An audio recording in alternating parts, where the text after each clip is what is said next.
Hey, welcome to Sober Without God. I'm Ray. I want to talk to you today about two things that no one wants to talk about. So get ready to move on to the next video here in the next 5 seconds. But seriously, alcohol is a very touchy subject that people don't like talking about anyway. You either have a problem with it or you don't have a problem with it, you're in rehab for it, or you're in denial that you have a problem with it. So let's get ready to make the likes on this video go way down as much as possible as I introduce my topic. So people have all kinds of reasons for drinking: stress, uh, self-medication, heredity, trauma. But I want to talk about one of the hidden factors behind alcohol use disorder: shame. That's right. See, we're going to talk about two things that people don't want to talk about: shame and alcohol. But I'm going to try to do both today. So here we go. I do want to say first that my experiences come from my point of view. I am not a qualified healthcare professional when it comes to substance abuse or religious trauma. And if you do need help, I'll leave some links below if you're dealing with either one of these issues. So, shame, there's some definitions out there about shame, but I've got one that I like to use that I've come across. Shame is a form of internal judgment that devalues the inherent worth of the individual. And it's different from guilt. Guilt is saying, I did something bad. Shame is saying, I am a bad person. Huge difference. The difference between saying, I did a bad thing or I'm a bad person. So shame is saying, I'm a bad person. And on Psych Central, they say a chronic sense of unworthiness and inferiority can result in depression, hopelessness, and despair until you become numb. Shame can lead to addiction. Shame is a very heavy burden to bear.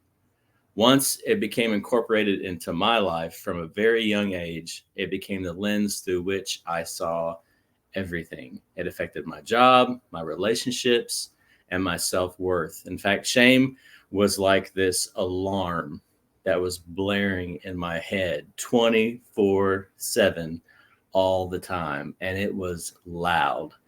And that alarm of shame told me that I had to be perfect all the time. So I had to do something about that alarm that was going off all the time. I wanted to make it quiet. So I worked as hard as I possibly could. I tried to be the best person I possibly could. And so that I wouldn't feel an ounce of shame. And I was always asking myself, did I work hard enough today? Did I do good enough today? Did I please everybody well enough today?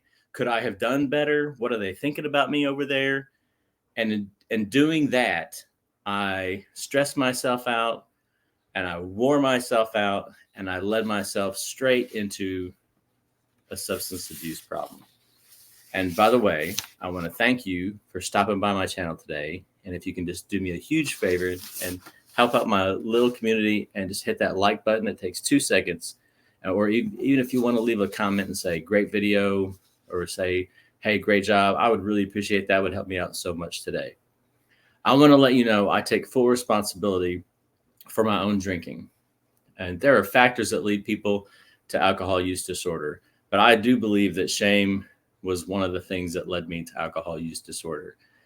If you're raised in an environment where you're told that you're a bad kid and that you're being a bad kid, or your parent is always saying, or you're acting like those trashy people down at the end of the street all the time, or Jesus thinks you're a bad person because you did this or you did that, or you're constantly shamed at home, or you're constantly shamed at church, it can have a profound impact on how you form as an adult.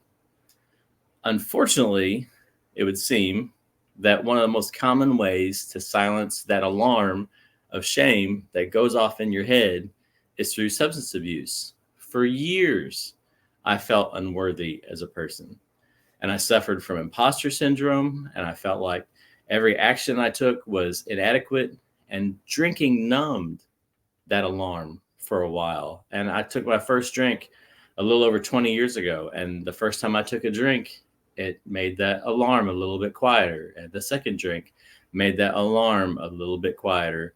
And the more I drank, that alarm got a little less quiet the more and more that I drank. But really, what I was doing was I was exchanging one problem for another. I exchanged chronic shame for alcohol use disorder. And the problem was I also felt shame over my chronic alcohol use disorder. And when I finally quit drinking, guess what was still there? All that shame. So when I stopped drinking, I still had to deal with the shame. And of course, drinking also heightened my anxiety and my depression and my paranoia and all the other problems that I still had. So, what did I do when I stopped drinking? Well, I was able to get a lot of the shame under control and somewhat managed through meditation and mindfulness. So, what are meditation and mindfulness?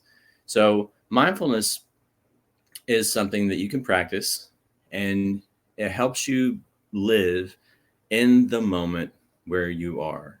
So instead of thinking about past moments that cause anxiety or living in future moments that you have no control over, and you don't have control over the past and you don't have control over the future, all you have control over and all you can do anything about is the right now. And mindfulness helps you stay in the present moment.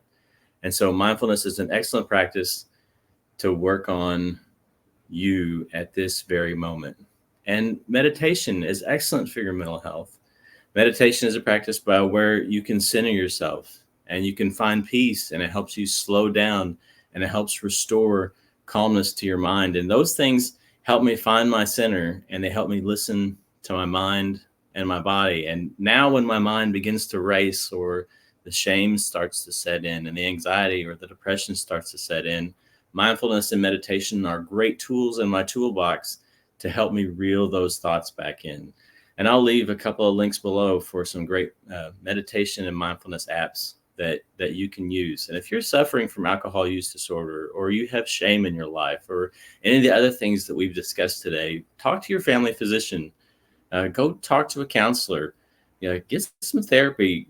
Go get the Reframe app for alcohol use disorder. You are not on a journey by yourself, and you can't do any of these things alone. You need help, and I strongly encourage you to get the help that you need. Next time on Sober Without God, we're going to talk about shame again. Get those likes back up. But we're going to talk about shame and religion. And I do appreciate you being here today. Have a good day.